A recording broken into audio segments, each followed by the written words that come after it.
Hello students, welcome to वायु learning.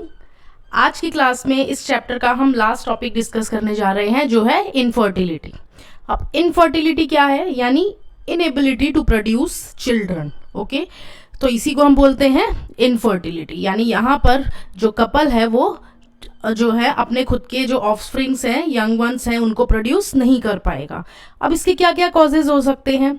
कुछ causes हैं जो फिजिकल, कुछ प्रॉब्लम है बॉडी के अंदर। ओके, कुछ कंजेनाइटल डिजीज हो सकती हैं, यानी बर्थ डिफेक्ट्स जो हैं बचपन से ही हैं। ओके, कुछ ड्रग्स का यूज़ की वजह से भी ये प्रॉब्लम आ जाती है, और इम्यूनोलॉजिकल प्रॉब्लम है, इम्यून सिस्टम बहुत ज़्यादा वीक है, और कई बार साइकोलॉजिकल प्रॉब्लम्स जो हैं ये भी हो सकती है। तो ये सारे जो हैं ये इनफर्टिलिटी के कॉजेज हैं। तो ये जो इनफर्टाइल रिप्रोडक्टिव कपल्स हैं और ये जो चाइल्डलेस कपल्स हैं, इनके लिए कुछ स्पेशल टेक्निक्स डिज़ाइन करी गई हैं जिससे क्या होगा, ये चिल्ड्रंस जो है ये प्रोड्यूस कर पाएंगे। तो यहाँ पर हम वन बाय वन एक एक स्पेशल जो टेक्निक्स हैं उनको डिस्कस करेंगे। कलेक्टिवली हम इतनी सारी जो ये स्पेशल टेक्निक्स हैं इनको हम बोलते हैं असिस्टेड रिप्रोडक्टिव टेक्नोलॉजी और ART। तो जो हमारी सबसे पहली टेक्निक आती है वो है IVF, that is in vitro fertilization, जो आजकल बहुत ज़्यादा कॉमन हो गया है। इसके अंदर क्या है, टेस्ट टू बेबी प्रोग्राम आता है। ठीक है, इसके अंदर होता क्या है कि लेबोरेटरी के अंदर, इन विट्रो का मतलब हो गया आउटसाइड, तो लेबोरेटरी के अंदर हम क्या करते हैं, एक कल्चर प्लेट जो होगी उसके अंदर स्पर्म और ओवम को जो है वो फ्यूज करवाते हैं, यानी फर्टिलाइजेशन करवा देते हैं। और फिर उसके बाद जो है वो इसमें जाइगोट का फॉर्मेशन होता है, और जाइगोट का फॉर्मेशन होने के बाद जो है वो फिर एम्ब्रियो। ओके, सो फिर उस एम्ब्रियो का, यानी जब वो डिवाइड हो जाएगा जाइगोट बहुत सारे सेल्स में, और फिर उस एम्ब्रियो को जो है वो ट्रांसफर करवा दिया जाता है। तो ये होता है इन विट्रो फर्टिलाइजेशन में, और यानी हम बोल सकते हैं टेस्ट टू बेबी। तो अब यहाँ पर जो एम्ब्रियो ट्रांसफर है वो, उसमें भी दो टेक्निक्स आती है अलग अलग तरीके की, वो हम अब डिस्कस करेंगे। ओके, सो ये एम्ब्रियो ट्रांसफर में अब दो टेक्निक्स हमें ध्यान रखनी है, एक है जिफ्ट और दूसरी है IUT। जिफ्ट क्या है? Zygote intrafallopian transfer. ठीक है, यानी यहाँ पर जो 8 सेल तक जो एम्ब्रियो रहेगा, यानी early embryo up to 8 cell stage तक, यहाँ पर हम इसको किस में ट्रांसफर करेंगे? फेलोपियन ट्यूब में, क्योंकि इसमें फेलोपियन ट्रांसफर है, यानी फेलोपियन ट्यूब में। ठीक है, अर्ली एम्ब्रियो। उसके बाद मोर देन 8 सेल स्टेज वाला जो एम्ब्रियो होगा उसको हम ट्रांसफ़र कर देंगे यूट्रस में, यानी इसको हम बोलेंगे इंट्रा यूट्रीन ट्रांसफ़र। ये चीज़ ध्यान रखनी है। अब यहाँ पे इन विट्रो फर्टिलाइजेशन और इन वीवो फर्टिलाइजेशन पहले तो हमें पता होना चाहिए। इन विट्रो फर्टिलाइजेशन क्या है? बॉडी के बाहर। इन वीवो फर्टिलाइजेशन क्या है? यानी बॉडी के अंदर। ओके, तो इन वीवो फर्टिलाइजेशन के थ्रू भी, यानी अगर किसी फीमेल में जो है वो एम्ब्रियो फॉर्म हो गया है, फिर उस एम्ब्रियो को जो है वो हम ट्रांसफ़र कर सकते हैं उन फीमेल्स के अंदर जो कंसीव नहीं कर पाती, यानी इन वीवो फर्टिलाइजेशन के थ्रू भी हम जो है वो उन फीमेल्स में जो चाइल्ड प्रोड्यूस नहीं कर पा रही हैं उनको कंसीव करवा सकते हैं। नेक्स्ट जो टेक्निक है वो है गिफ्ट, यानी यहाँ पर जिफ्ट की जगह गिफ्ट हो गया। जिफ्ट में क्या था? गैमेट का, जाइगोट का ट्रांसफ़र हो रहा था। यहाँ पर गिफ्ट के अंदर क्या होगा?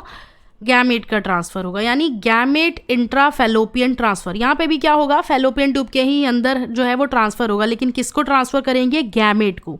यानी यहाँ पर हम क्या कर रहे हैं? ओवम को लेंगे किसी भी एक डोनर से। ठीक है, डोनर से हम ओवम लेंगे और फिर उस फीमेल के अंदर डालेंगे जो अपने यंग वंस प्रोड्यूस नहीं कर पाएगी, यानी इनफर्टाइल फीमेल के अंदर हम डालेंगे। ओके, तो उसके फेलोपियन ट्यूब के अंदर जो है वो हम क्या करेंगे? ओवम जो है एक डोनर से लेके ट्रांसफ़र कर देंगे, लेकिन हमें उसे फिर उस फीमेल को पूरी तरह से फर्टिलाइजेशन के लिए जितनी भी सुटेबल कंडीशंस चाहिए होती हैं वो पूरा इन्वायरमेंट हम उस फीमेल को प्रोवाइड करवाना पड़ेगा। ठीक है, तो ये होगा गिफ्ट के अंदर।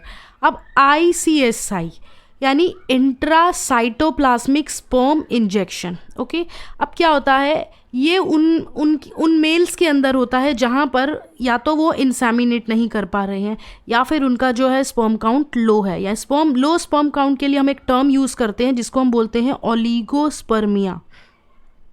ओलिगोस्पर्मिया, ठीक है, तो यानी जिनके अंदर स्पर्म काउंट जो है वो नॉर्मल से कम है, या फिर उनके सीमेन के अंदर पूरी तरह से स्पर्म एब्सेंट है, यानी एब्सेंस ऑफ स्पर्म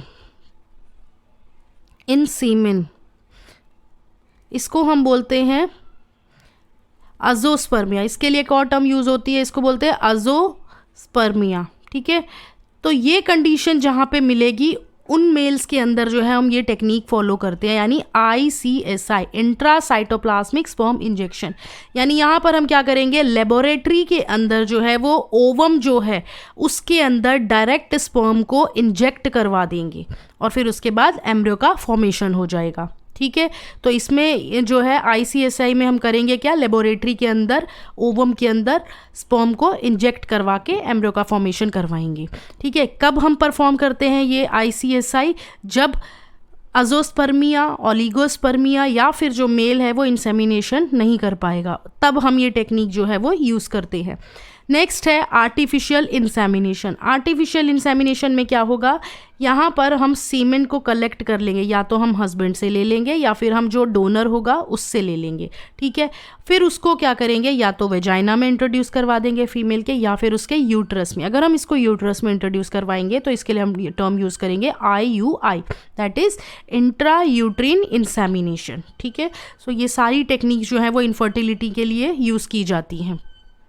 अब इनके सिग्निफिकेंस क्या है, हमने ये तो देख लिया कि ये सारी टेक्निक्स जो है ये इनफर्टाइल कपल्स को जो है वो चिल्ड्रंस जो है वो प्रोड्यूस करने में हेल्प कर रही हैं, बट यहाँ पर ये तो एक सिग्निफिकेंस तो इसका हो ही जाएगा। अब इसके साथ में और सिग्निफिकेंस हमने देखा कि जैसे ओलिगोस्पर्मिया की जिन मेल्स में प्रॉब्लम है उनमें भी, और जिनमें अजोस्पर्मिया की प्रॉब्लम है उनके अंदर भी ये जो टेक्निक्स है ये हेल्पफुल हैं। तो ये इसके सिग्निफिकेंस हो जाएंगे कि अगर स्पर्म काउंट लो है तो वहाँ पर जो है ये टेक्निक्स हेल्पफुल हैं, अगर जो है वो एब्सेंट है स्पर्म सीमेन के अंदर वहाँ पे ये टेक्निक्स हेल्पफुल हैं, अगर जो है वो इनफर्टाइल कपल है तो उनके लिए ये टेक्निक्स जो है ये हेल्पफुल हैं। तो ये तो इसके सिग्निफिकेंस हो गए।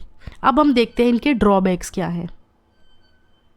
ओके, तो ड्रॉबैक्स क्या है इन टेक्निक्स के, कि इनमें जो है वो बहुत ज़्यादा स्पेशलाइज्ड प्रोफेशनल्स की हमें ज़रूरत पड़ती है, नहीं तो क्या है कुछ ना कुछ अब नॉर्मेलिटी हो जाएगी। और जो इंस्ट्रूमेंट्स हम यूज़ करते हैं वो बहुत ज़्यादा कॉस्टली है, बहुत ही एक्सपेंसिव होते हैं। तो इस वजह से क्या है कि इसके कुछ ही सेंटर्स हमारी कंट्री में अवेलेबल हैं, पूरे ऑल ओवर इंडिया में अभी भी ये उतनी इजीली हमें ये टेक्निक्स जो है वो इतनी आसानी से नहीं मिल पाती।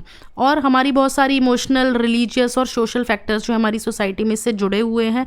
समाज में लोग इन चीज़ों को इतनी ईजिली जो है वो अपना नहीं पाते, रिलीजियस धारणाएँ बहुत हैं लोगों की, बहुत ज़्यादा इमोशनल जो हैं उस लेवल पर बहुत सारी भावनाएँ जुड़ी हुई हैं। तो ये कुछ ड्रॉबैक्स हैं इन टेक्निक्स के।